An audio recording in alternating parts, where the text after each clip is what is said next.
bases in overwhelming strength.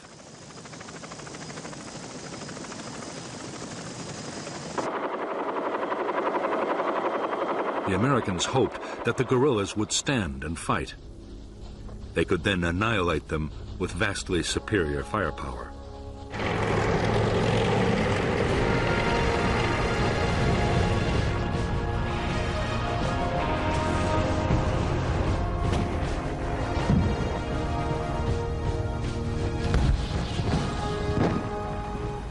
The offensives were designed to use the tactics of search and destroy on the grandest scale yet. Some of the biggest helicopter operations of the war were mounted to try and trap entire Viet Cong regiments. More guns and aircraft were called in to support the attacks than had ever been unleashed on a Vietnam battlefield.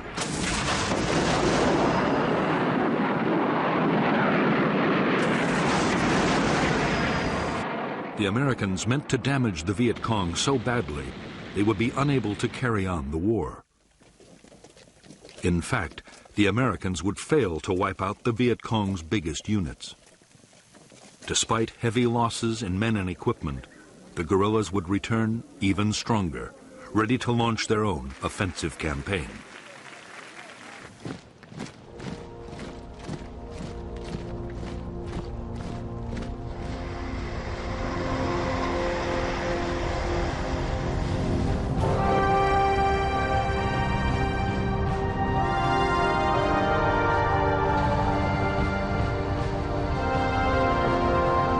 By mid-1965, the mission of American troops in South Vietnam was changing fast. They had come to secure air bases, but now they were actively looking for combat with the Viet Cong. On May 18, 1965, the 173rd Airborne Brigade, the first U.S. Army infantry unit to arrive in Vietnam, began operations.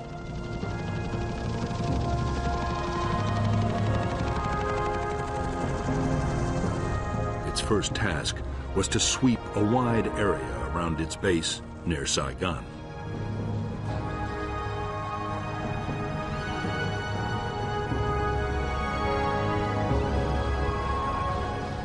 The 173rd met no real resistance. There were thousands of Viet Cong troops in the Saigon area, but they remained elusive.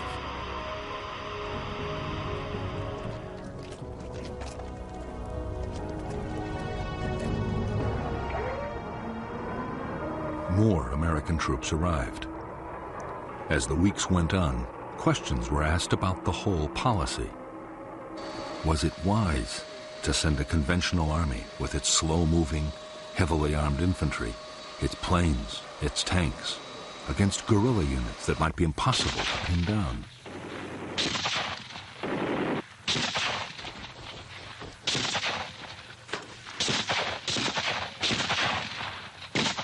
The U.S. commander in Vietnam, General William C. Westmoreland, insisted that the Army could find and beat the enemy. There were soon encouraging signs. In August 1965, in Operation Starlight, U.S. Marines surrounded a Viet Cong regiment of 2,000 men and defeated them in a full-scale battle.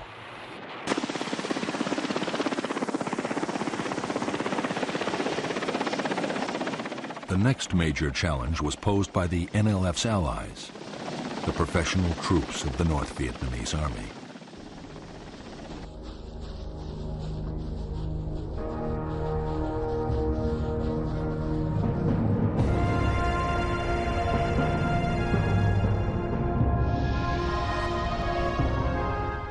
By September 1965, two North Vietnamese Army regiments, the 32nd and the 33rd, had moved down the Ho Chi Minh Trail and infiltrated from Cambodia into South Vietnam. The 66th Regiment was following close behind. The plan was to take the provincial capital, Pleiku, and advance along Highway 19 to the coast at Qui Ninh, splitting the South in two.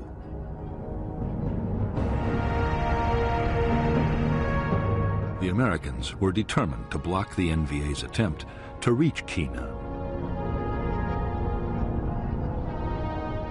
The idea was to place in the Anke Valley the most mobile force they possessed, the 1st Air Cavalry Division.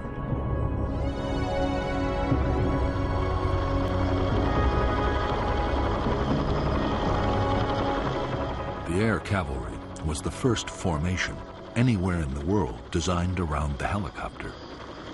The division was 15,000 strong and had 480 machines, 5 times the number of a normal infantry division. The whole idea had, until recently, been an experiment with an eye to any future war in Europe. No one really knew how it would work in a place like Vietnam.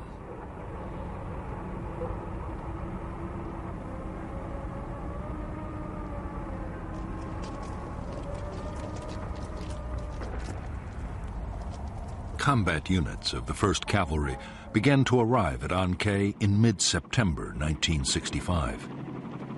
By October, the division was fully operational.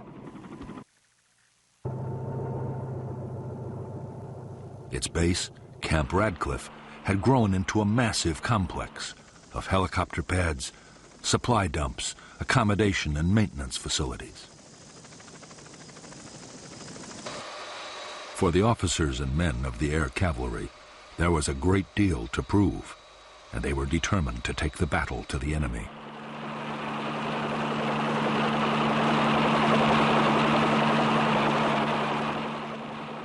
For their part, North Vietnamese Army commanders were just as keen for a fight as the Americans. Their 6,000 troops, already in the border area, meant to keep up the pressure on South Vietnamese government forces. At the same time, they aimed to find out how well U.S. troops would fight and how their own soldiers would cope with American weapons and tactics.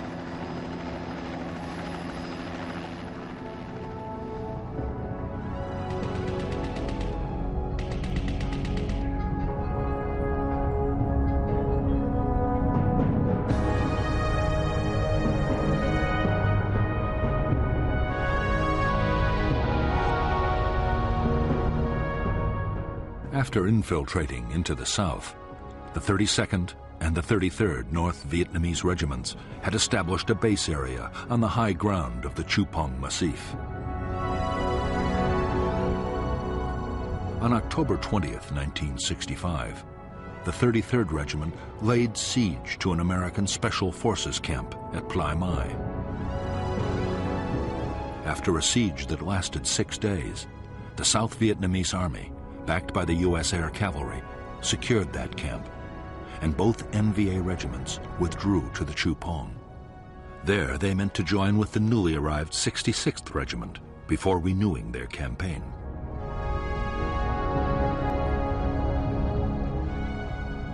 The American plan was to fly in the whole of the 1st Battalion of the 7th Cavalry to find the NVA regiments. It was the first time U.S. troops would face NVA regulars. The first step was to create an artillery fire support base near the Chupong at Landing Zone Falcon.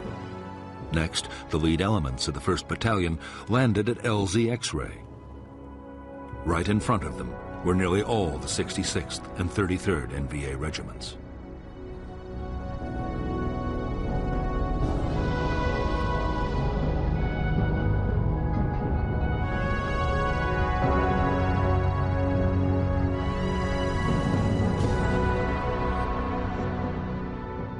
When Company B pushed towards the spur of the Chupong, it was attacked immediately, and a platoon was encircled.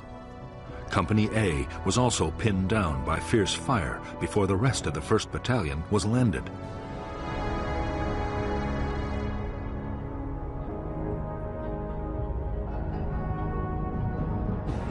A and B companies then launched attacks to relieve the encircled platoon, but were driven back.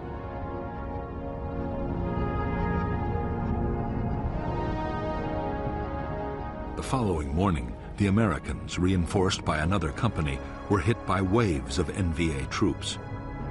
Heavy fire support wreaked havoc on the attackers, and by now another American battalion was on its way overland.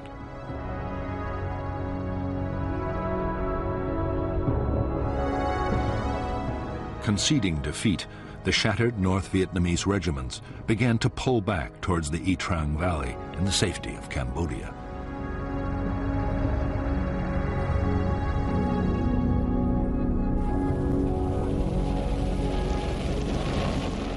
After the fight at LZ X-Ray, the Chu Pong was bombed by almost 100 B-52s, each unloading 17 tons of high explosives.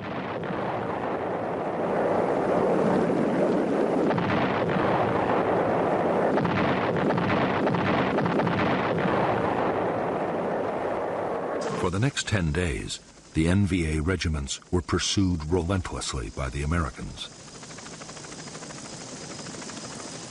But although the North Vietnamese were in retreat, they were still capable of hitting back. In one textbook ambush, mounted by a rearguard battalion of the 66th Regiment, 155 Americans were killed. For U.S. forces, it was the most costly day of the war so far.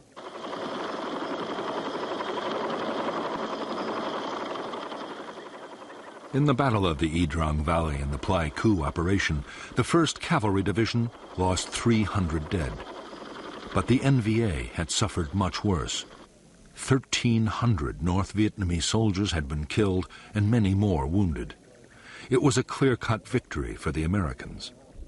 2 enemy regiments were all but smashed, and there was now little danger of South Vietnam being cut in two.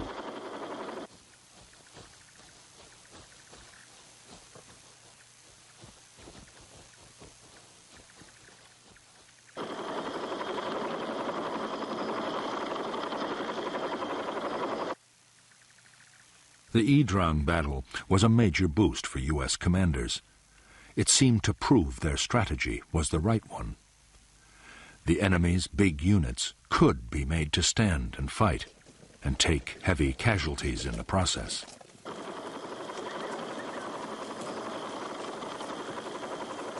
If the Communists could be forced into more battles like E Trang, they would quickly suffer such losses they would have to abandon their whole campaign.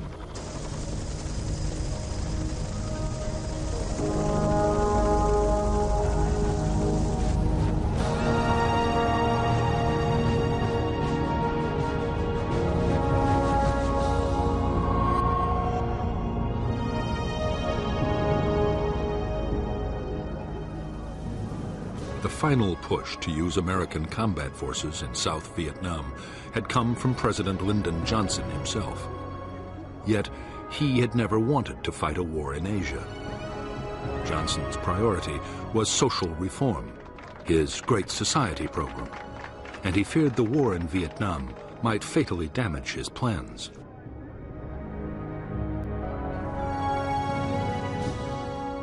The problem for Johnson was that if the war grew unpopular, it could cost him the political support his program needed. On the other hand, if Vietnam was lost to communism, it would be just as damaging.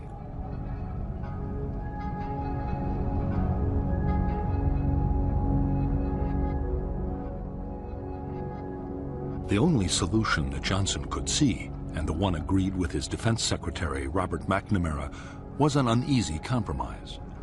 The U.S. would carry on fighting the war, but everything possible would be done to limit its impact on the American people.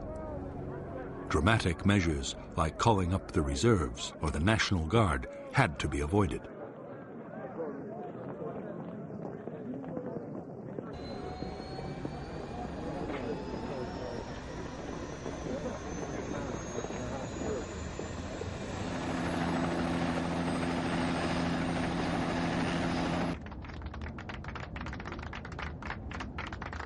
Above all, Johnson was determined to keep China and the Soviet Union out of the conflict in Vietnam.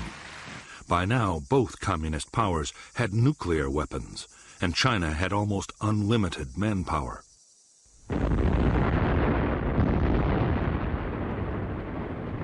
Fighting the Chinese in Asia would demand millions of American troops and cost untold casualties.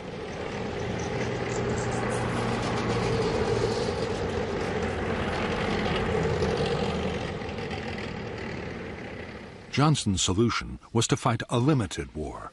He restricted the bombing campaign against North Vietnam to personally approved targets. He also ruled out invading the North, no matter how much it backed the NLF.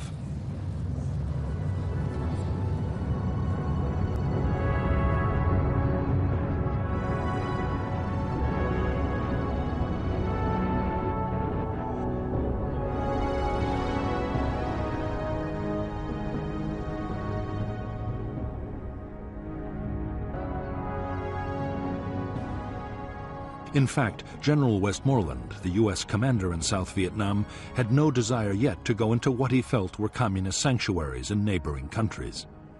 But what he did want was a much more effective bombing campaign to cut the flow of supplies and men to the guerrillas.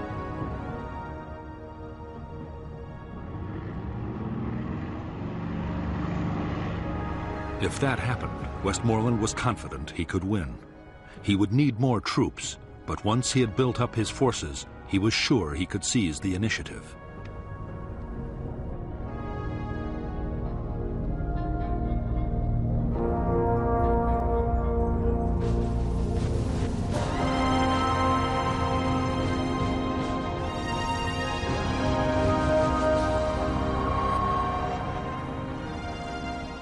The leaders of the National Liberation Front were rarely able to meet.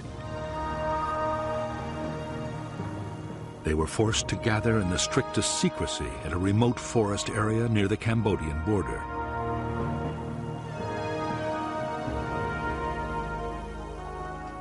The fear was that a single American bombing raid could wipe out the leadership at a stroke. Security was intense, and avoiding enemy units meant that some members had to travel for weeks to reach the conference.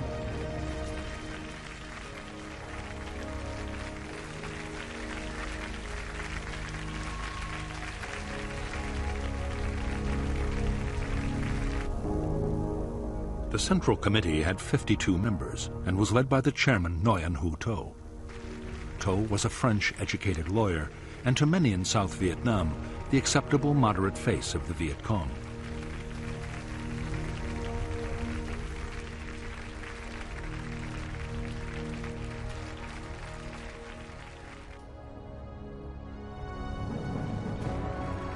But behind To were lifelong communists like the General Secretary Huon Tan Phat, an architect and the NLF's foremost thinker.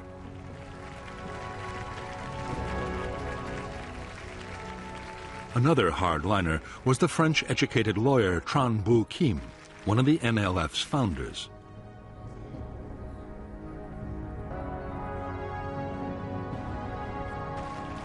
By now, Northerners were in almost full control of the military command, and through them, North Vietnam was making sure its policies were followed. The NLF guerrilla army was even more closely controlled by the North. Its top commander was a North Vietnamese Army General Nguyen Chi Tan. Tan was noted as a political firebrand and wanted to stay on the offensive, whatever the cost or the dangers.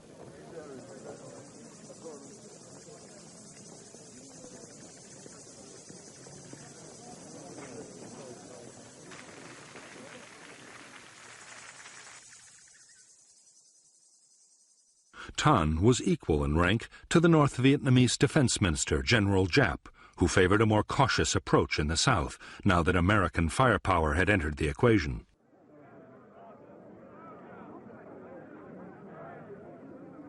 By the end of 1965, Giap was winning the argument. The result would soon be felt on the battlefields of South Vietnam.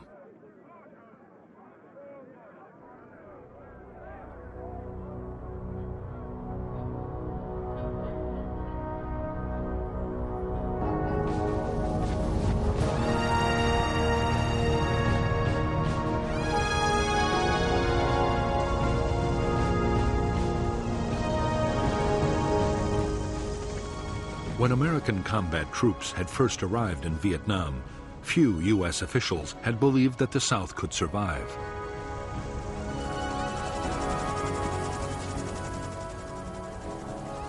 By the end of 1965, the picture had changed dramatically. The new government, led by Air Marshal Key, was growing in confidence. The arrival of American troops had given morale a huge boost, and there was no longer a danger that the communists could win quickly.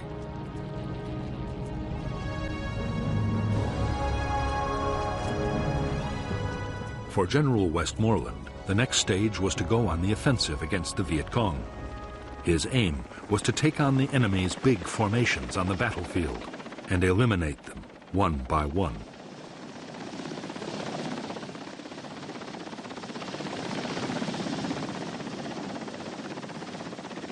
The tactics would be those of search and destroy, finding and trapping the enemy, then smashing his forces with massive firepower.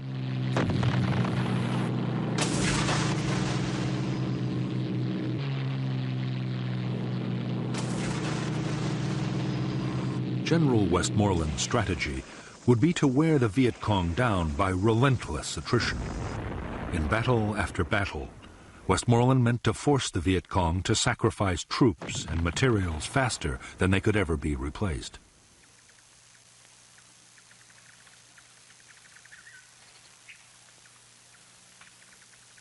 The measure of success would be the amount of supplies destroyed, the number of bases knocked out, and above all, the body count, the number of enemy soldiers actually killed in battle.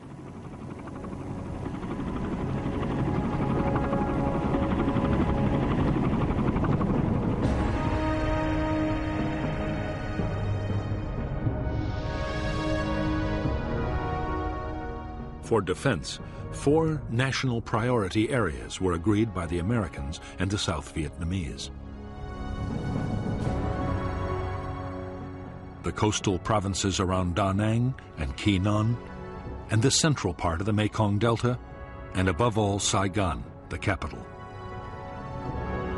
These were to be first consolidated and then made the springboards for large-scale search and destroy operations against enemy units and base areas.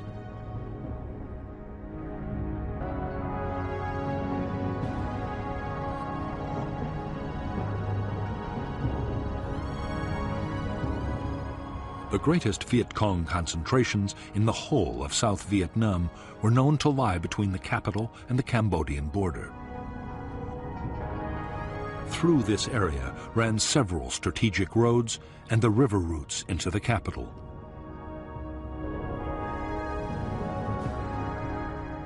There were believed to be enemy bases in the Iron Triangle, War Zone C, and War Zone D.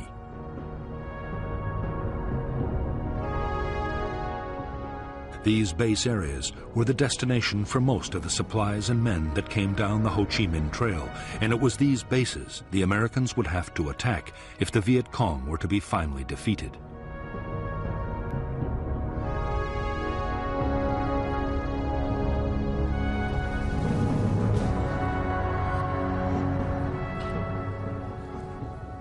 A key part of the American strategy was to stop the Viet Cong, replacing the men and supplies they lost in battle.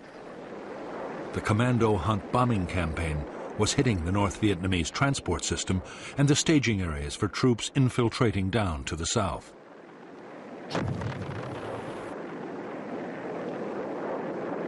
During 1965, U.S. aircraft had flown 55,000 individual sorties over the north.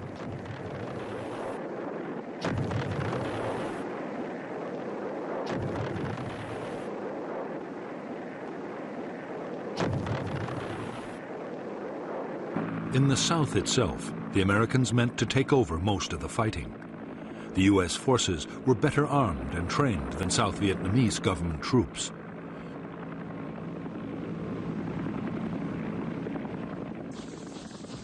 They were much more mobile and had the backing of enormous firepower.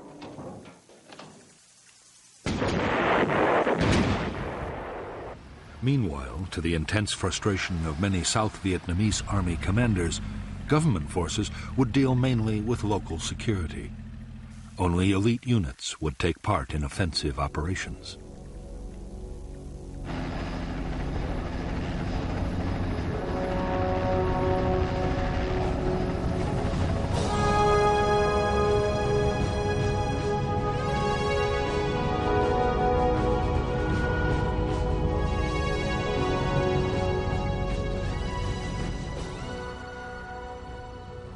In December 1965, Ho Chi Minh and the North Vietnamese leadership ordered a change in the way the war in the South was to be fought. From now on, the Viet Cong would avoid pitched battles with the Americans unless the odds were clearly in their favor. There would be more hit-and-run attacks and ambushes.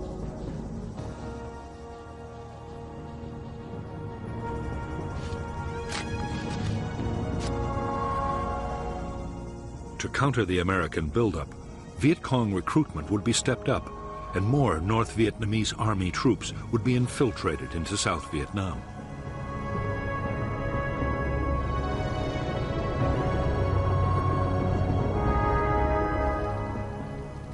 The Vietnamese communists, following the example of Chinese guerrillas before them, had always given the highest priority to creating safe base areas. They were training grounds, logistic centers, and headquarters.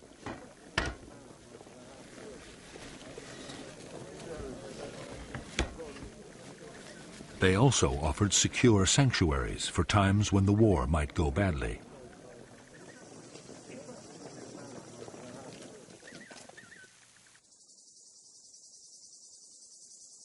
Hiding the base areas had always been a high priority for the Viet Cong.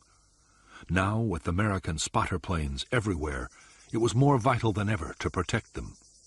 In remote swamps or forests, there were few problems, but nearer the capital, it was much more difficult.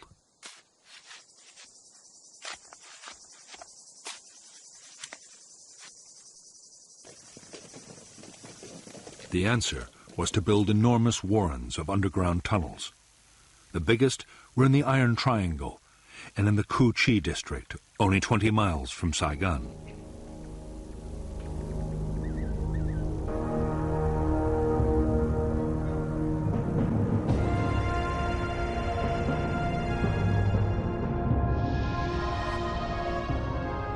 In the Cu Chi base area, any facility used by the guerrillas, like a conference room or training area, had almost instant access to the safety of underground.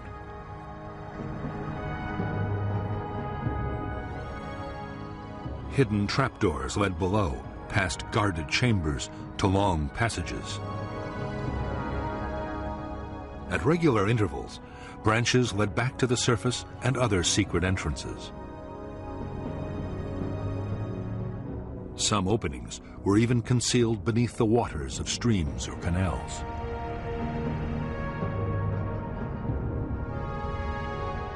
At the deeper levels, there were chambers carved out for arms factories and a well for the base's water supply. There were storerooms for weapons and rice, and there was sometimes a hospital or forward aid station.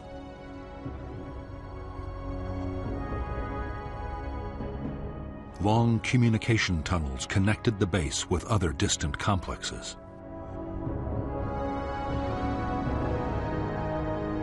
Base kitchens were always near the surface, with long carved-out chimneys designed to diffuse cooking smoke and release it some distance away.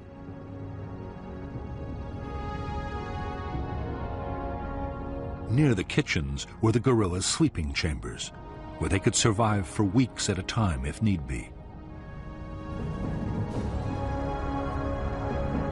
Everywhere on the top level, there were tunnels leading back upwards to hundreds of hidden firing posts for defense of the base.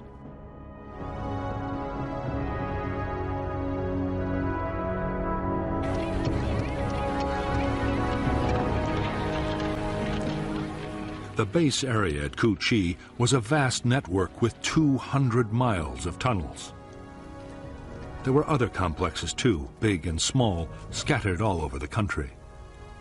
Each villager in an NLF area had to dig a meter of tunnel a day.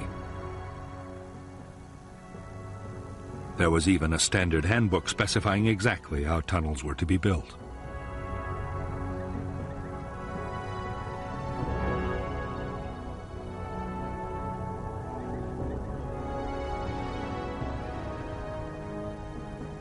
The orders coming from NLF headquarters were absolutely clear.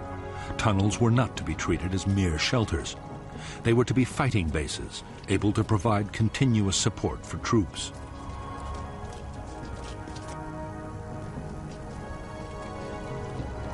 Even if the village was in enemy hands, the NLF beneath should still be fully capable of offensive operations.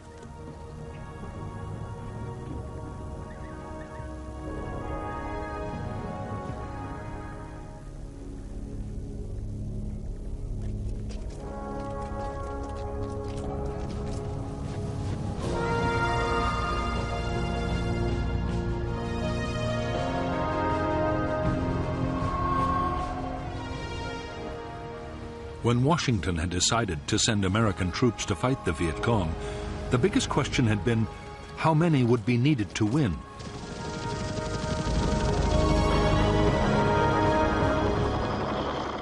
Military planners accepted that to win a war against guerrillas, an army needed to outnumber them 10 or even 15 to 1. But American generals were now arguing that the Viet Cong was no longer a guerrilla force, but a conventional army of big units.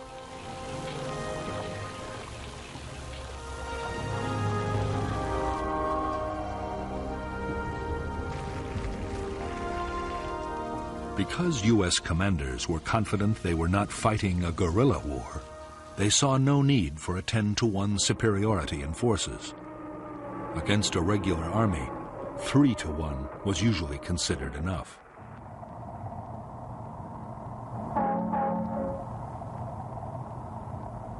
$400,000 U.S. troops, plus the South Vietnamese army, would be just sufficient to reach that target.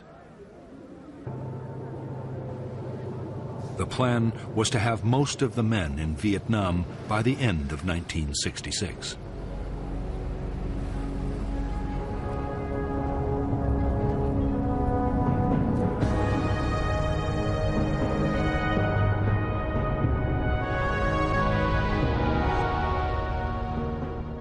The South Vietnamese army had divided the country into 4 tactical zones, with an army corps in each. As American forces arrived, Military Assistance Command headquarters in Saigon assigned them to a corps' tactical zone.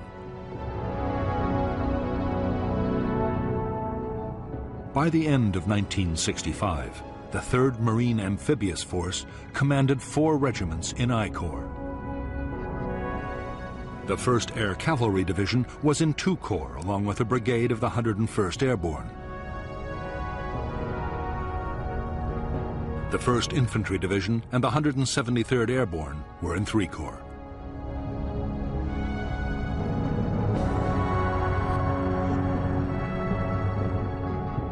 During 1966, the plan was to build up U.S. strength by 2 Marine regiments, 3 Army divisions, an armored cavalry regiment, and 2 light infantry brigades.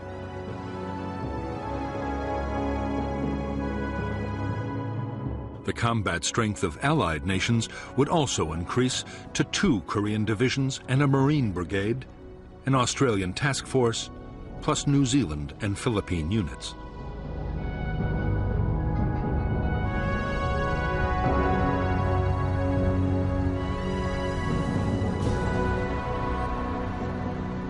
By late December 1965, almost 150,000 U.S. troops had arrived in Vietnam. The Air Force had over 500 aircraft at 8 bases. The huge scale of the buildup had placed an incredible strain on facilities and installations.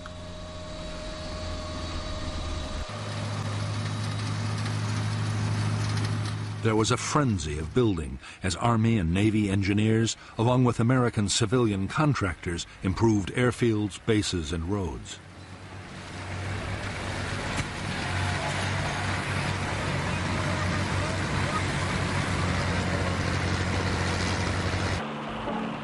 The most ambitious construction project of all was a gigantic port and logistics base at Cam Ranh Bay.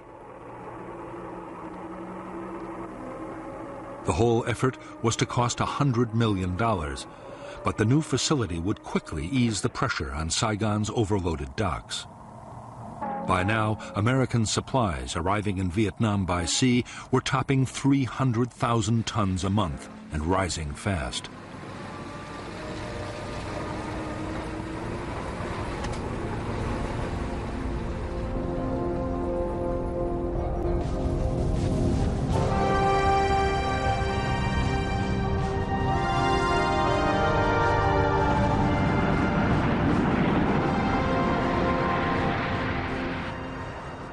As the Cold War had produced one world crisis after another, the U.S. armed forces had been on a war footing almost continuously for 5 years. Budgets were generous, and all the services were superbly well equipped and trained.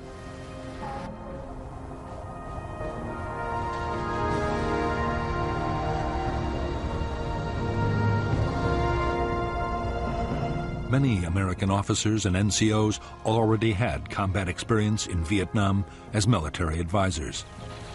Most of the more senior personnel had fought in World War II and Korea.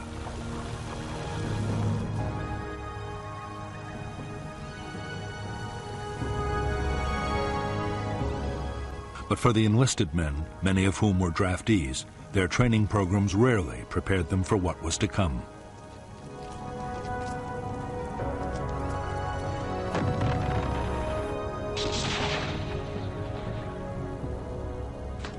Even to the best trained soldiers, the reality of arriving in Vietnam could come as a shock. The climate was exhausting, with extremes of heat and humidity. The Vietnamese people and their culture were totally unfamiliar.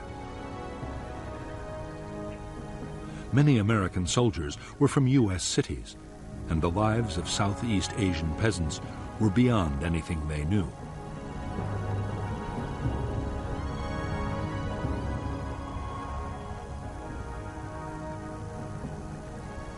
But in spite of the strangeness of the world in which they had come to fight, at this stage morale was high amongst American troops in Vietnam. There was confidence in the Army's leadership, and most units had a strong sense of camaraderie. There was also the knowledge that a soldier's basic tour of duty was a finite 13 months and 14 days.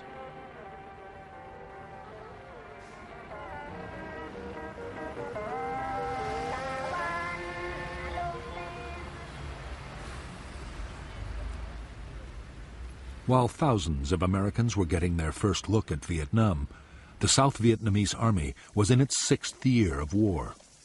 Most of the Army's 300,000 soldiers were reluctant conscripts. Many were underfed, and desertions were outstripping recruitment by 2,000 a month.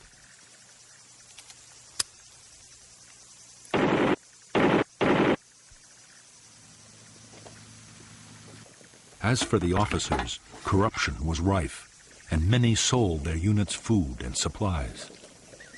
The most senior commanders had nearly all been appointed for their political and family connections.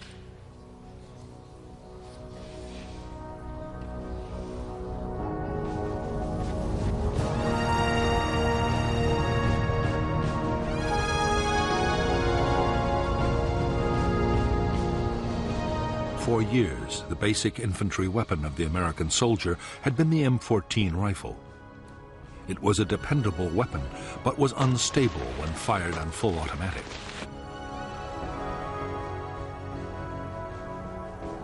The M14 would stay in service with some units for a long time yet. But a new weapon was starting to reach the troops in Vietnam.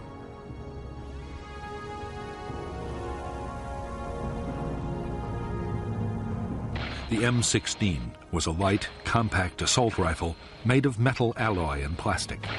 It was effective up to 400 yards and had a very high rate of fire.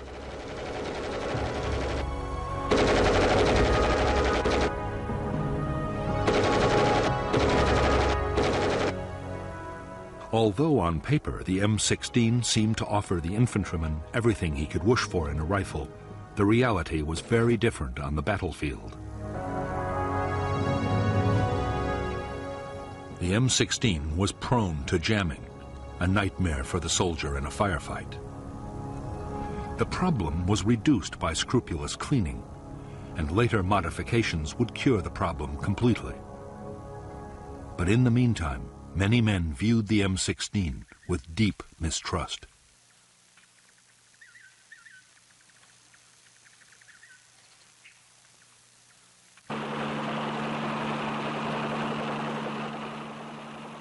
In an American infantry platoon, the most valued weapon of all was the M60 machine gun. The M60 could fire more than 100 rounds a minute and had a range of 1,000 yards. The gun was usually operated by a two-man crew, but it could also be fired from the hip. The M60 was extremely robust and well suited to the harsh conditions of battle in Vietnam.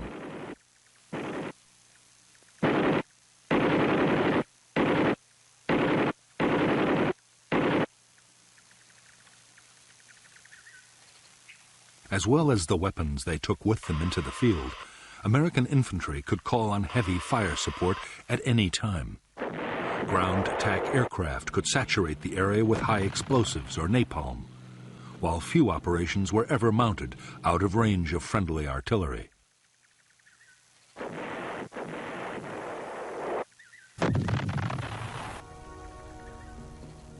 Unlike aircraft, guns were not affected by weather or visibility, and they were extremely accurate. The biggest American artillery pieces, the 175mm howitzers, could destroy a target at a range of 20 miles.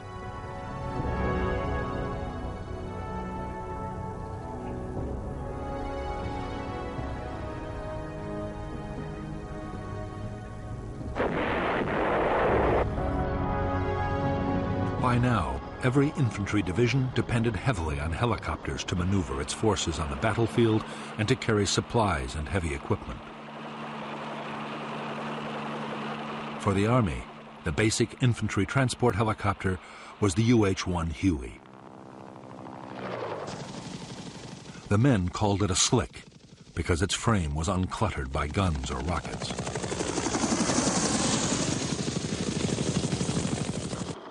The Huey was able to carry 11 soldiers and their equipment. For protection, each helicopter had a door gunner with an M60.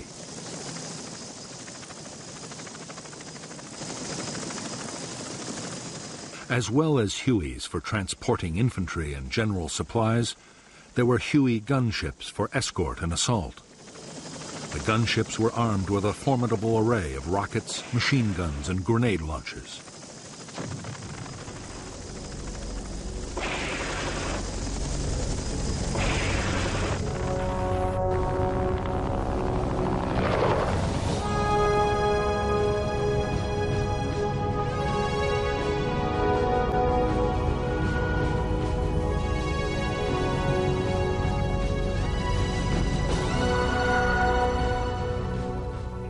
By the end of 1965, the total strength of the NLF and North Vietnamese Army units in the South had grown to 206,000 men and women. Of these, 36,000 were main force NVA troops. The rest were regional and local guerrillas.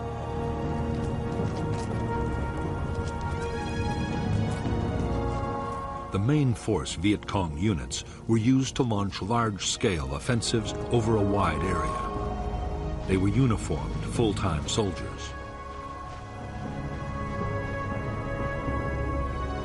Regional forces were also full-time, but they operated inside their own districts. If necessary, their units could come together to make bigger formations for a large-scale attack. If enemy pressure became too great, they could break again down into smaller units and scatter.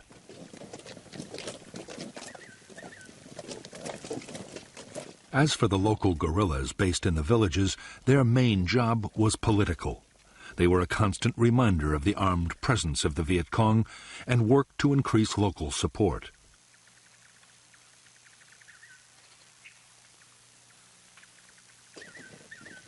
They were also expected to defend nearby installations like bunkers and tunnel complexes.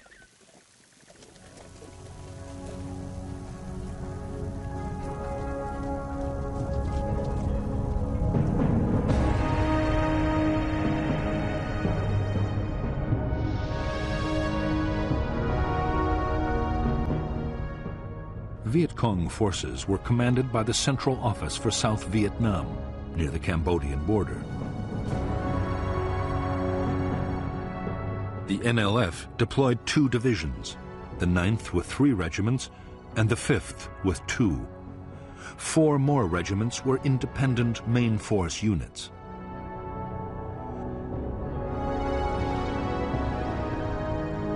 The NLF also controlled more than 40 local and regional battalions.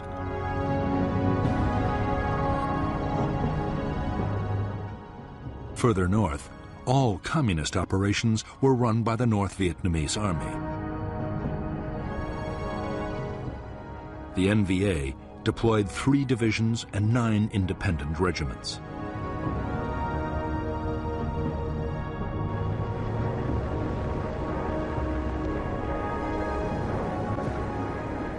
In 1965, American aircraft made tens of thousands of bombing attacks against the Ho Chi Minh supply trail and on logistic centers in North Vietnam.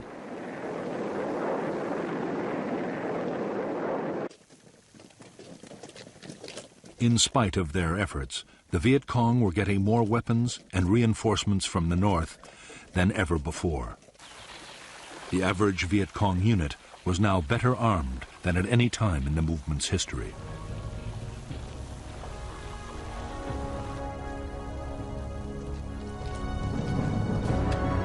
Although the guerrillas depended on the Ho Chi Minh Trail for arms, ammunition, and special equipment, 21 tons a day was enough to keep them fighting. Their other needs were met inside South Vietnam.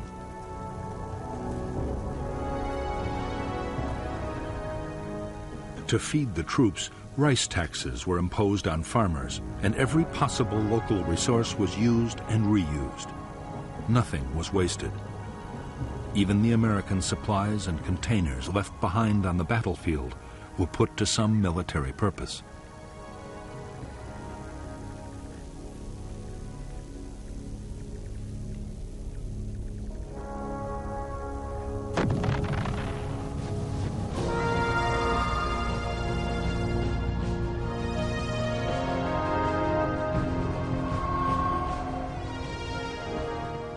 In the last 12 months, the Viet Cong had suffered terrible losses.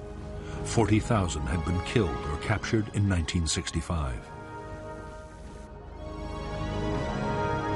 Yet the casualties had little effect on Viet Cong fighting strength. Losses in main force units were easily made up from the ranks of the local guerrillas.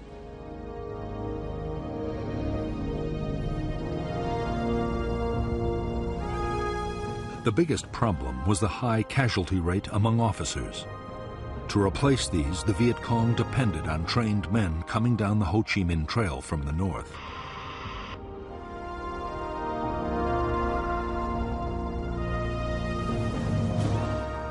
One in 10 Viet Cong were now northern, and the Viet Cong was increasingly run by the northerners right down to the village level.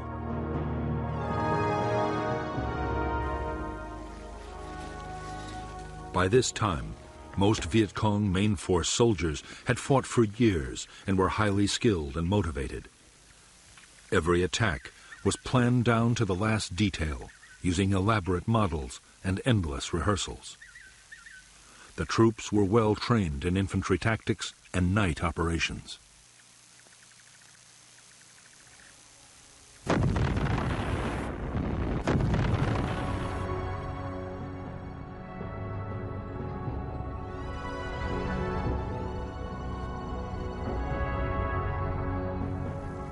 They were also masters of camouflage. While main force troops thought of themselves as professional soldiers, local Viet Cong were far less confident.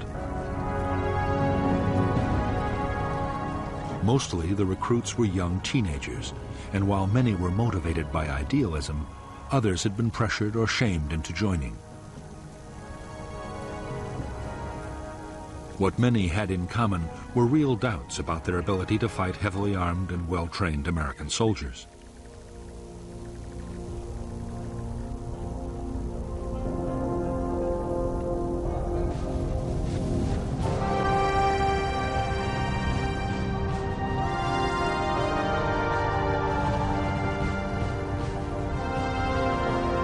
Most main force Viet Cong troops were now armed with a superb assault rifle. The AK-47 was a Russian design copied by the Chinese. It was comparable to the American M16, but it had fewer moving parts. The stock was wood, not plastic, and was far more reliable in Vietnam's testing conditions. The AK-47 also had the advantage of a 30-round magazine compared to the 20 of the American rifle. The Viet Cong had a range of effective Soviet and Chinese light and medium machine guns. They also had heavy machine guns, though never enough.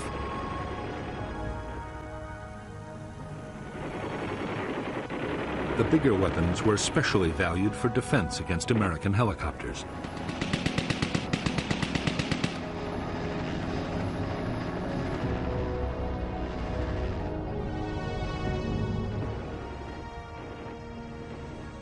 For destroying armored vehicles or bunkers, the Viet Cong had highly effective rocket-propelled grenades and recoilless rifles. Mortars were also available in large numbers and had the advantage of being very easy to transport.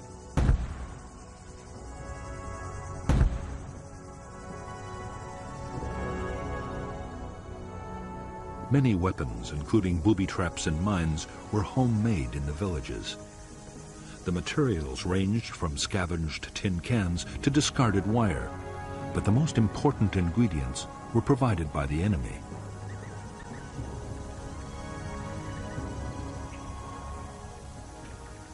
In a year, dud American bombs could leave more than 20,000 tons of explosives scattered around the Vietnamese countryside. After air raids, volunteers retrieved the duds, and the dangerous business of creating a new weapon began. In 1966, locally made devices would kill more than 1,000 American soldiers.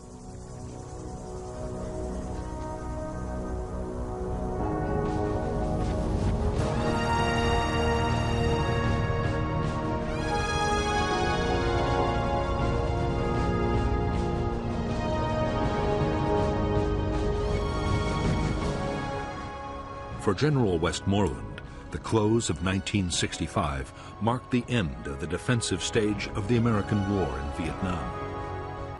In the coming year, he meant to complete his buildup.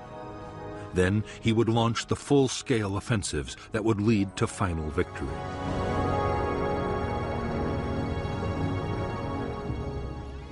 The key to Westmoreland's strategy was that communist main force units would be destroyed in set-piece battles by concentrated American firepower. Westmoreland was confident the Viet Cong would stand and fight.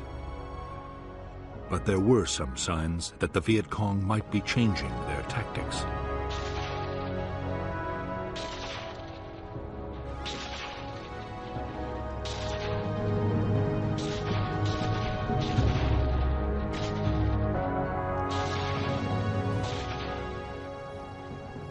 In the last weeks of 1965, the Viet Cong concentrated their attacks on poorly defended targets, like isolated outposts and remote towns.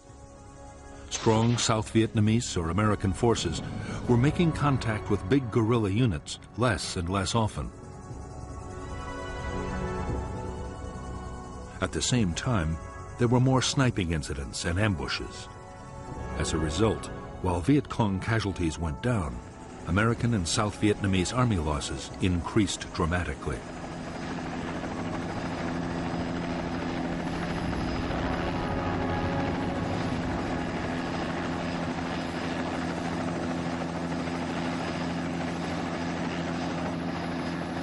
There was even more disturbing news in store for American commanders as 1965 came to a close.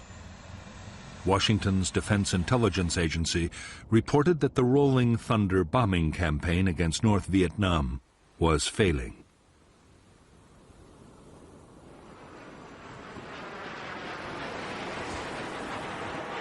After 10 months of increasingly fierce air attacks, the North showed no signs it was about to give up its support for the Viet Cong. Nor had the bombing staunched the flow of men and supplies to the guerrillas. That meant only one thing. The real contest was still to come on the battlefields of South Vietnam.